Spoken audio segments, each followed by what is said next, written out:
Hi, I'm Daniela, and this is Jocelyn. Thanks for coming back to our channel. In this video, we're going to talk about whether to circumcise your baby or not.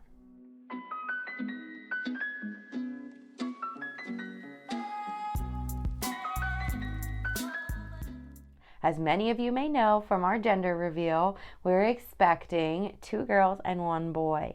As first-time moms of a boy, we wanted to do a lot of research to figure out whether or not to circumcise our baby. For those who may not be familiar with the term, circumcision is the procedure of removing the foreskin off the tip of the penis. Currently, about 55% of men in the US are circumcised, and my immediate thought was, why? Doing something just because everyone else is doing it has never been my style, and doing something painful and irreversible for that reason just didn't make sense to me. So I was pretty adamant that if we were going to circumcise our son, then I wanted to feel confident in that decision to do so. So once again, we found ourselves down another research rabbit hole, and boy, were we shocked at what we found.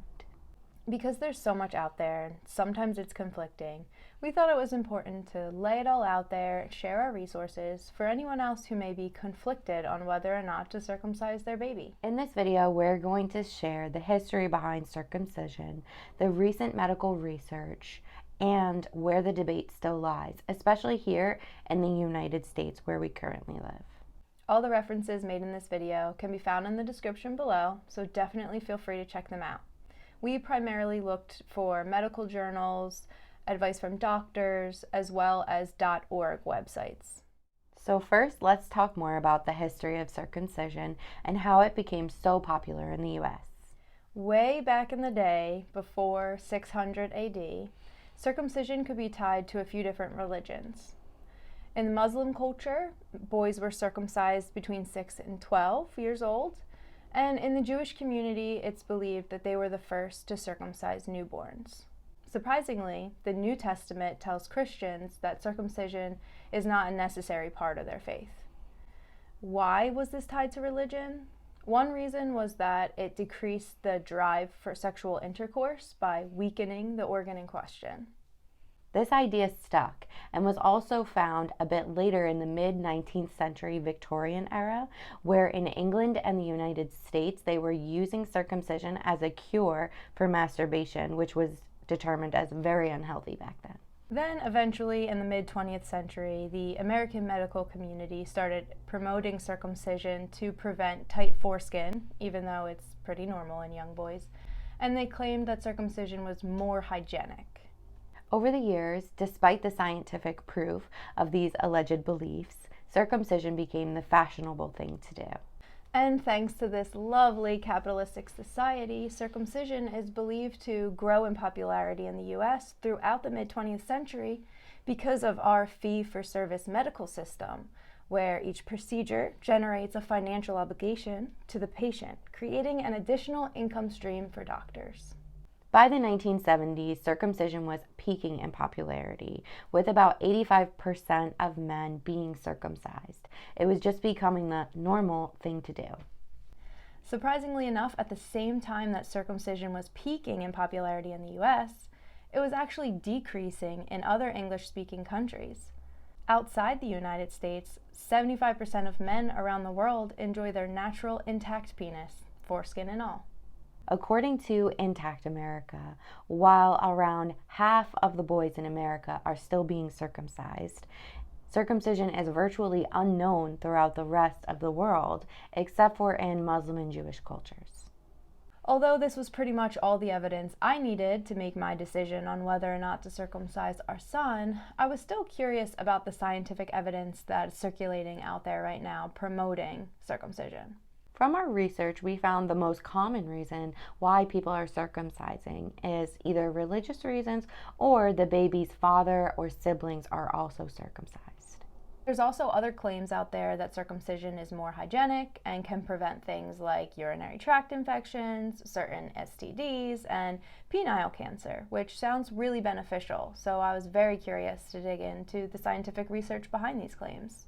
Thanks to many medical journals and doctors like Eric Tagenhoff, the medical director of urologic surgery at St. Jude's in California, it became more clear that these claims are not widely accepted throughout the medical community to date. So let's take a minute to break down some of this data and look into what these claims are actually saying.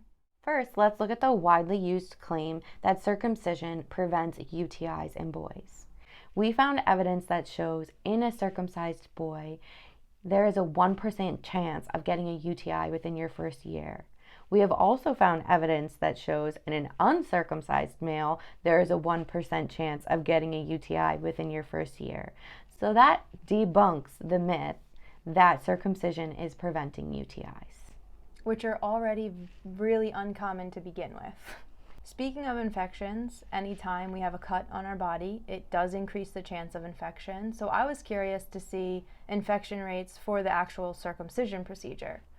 What I learned was that in a sterile environment for infant boys, the infection rate is around 1%. However, this does increase to about 6% if a boy is older than a newborn, around 6 to 12 years old. So in some cases, the infection rate is worse than the prevention rate. What about the claim that circumcision prevents STDs like HIV?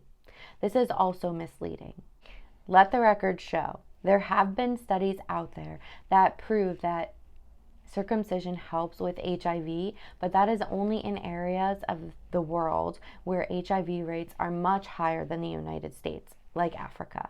There's also no substantial evidence to prove that getting a circumcision helps prevent other STDs like gonorrhea, herpes, syphilis, and AIDS in the US. It's also true that circumcision nearly eliminates the chances of penile cancer. However, before you go snipping that foreskin, it's even more important to note that penile cancer is so rare in North America that men have a less than 1% chance of contracting it anyway. This leads us left to examine the most widely used claim for circumcision in newborns, that it's the most hygienic option. And as I suspected, this is just a downright lie in most cases. There are so many sources that point this out. The penis, like the vagina, is a self-cleaning organ. So learning proper hygiene and how to take care of yourself will prevent the same amount of infections and diseases as the circumcision would.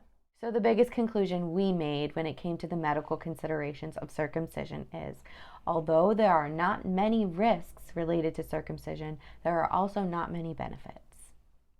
Even still, I wanted to look into the psychological impacts that newborn circumcisions have on boys, because I just wasn't satisfied with the Western way of thinking that babies are just too young to absorb the trauma. Lo and behold, I found a really great article that cites doctors, psychologists, and medical research studies that really show the impacts of newborn circumcision on boys' mental, emotional, and relational well-being as they grow. There's evidence that dates back to the late 1980s that shows 90% of boys are significantly changed after their circumcision. These changes include a reduced duration in breastfeeding, changes in sleep patterns, and increased stress and irritability. Some of the most shocking evidence has linked circumcision with SIDS, or sudden infant death syndrome. A large Danish study also found that circumcised boys are more likely to develop hyperactivity disorders like ADD, which, newsflash, is 3 times more common in boys. After wrapping our heads around all of the data out there, we both felt very strongly against circumcising our son. But the debate still continues. Why? Simply put, there's not enough benefits to say that you must circumcise, and there's not enough risks to say that you should never do it. So, in a majority of cases, people just go with the flow of what they know without a push to really examine the pros and cons of this painful and irreversible procedure. We hope that this video will make it easier for soon-to-be parents to have what they need to make an informed decision about circumcision. I'm personally very thankful that I live in an age where I'm able to do my own research and make this informed decision for myself, for my son. And I personally am thankful that I have a wife who takes the time to do this research and help educate me, as well as we always foster uniqueness and trusting our gut and doing our own thing, never going with the flow. So we hope this video has provided some helpful context for you if you are also on the path of deciding whether or not to circumcise your baby. If you found this content helpful, please give us a like. And don't forget to turn the notification bell on to stay up to date on all things Lesbi-Honest. We hope to see you soon.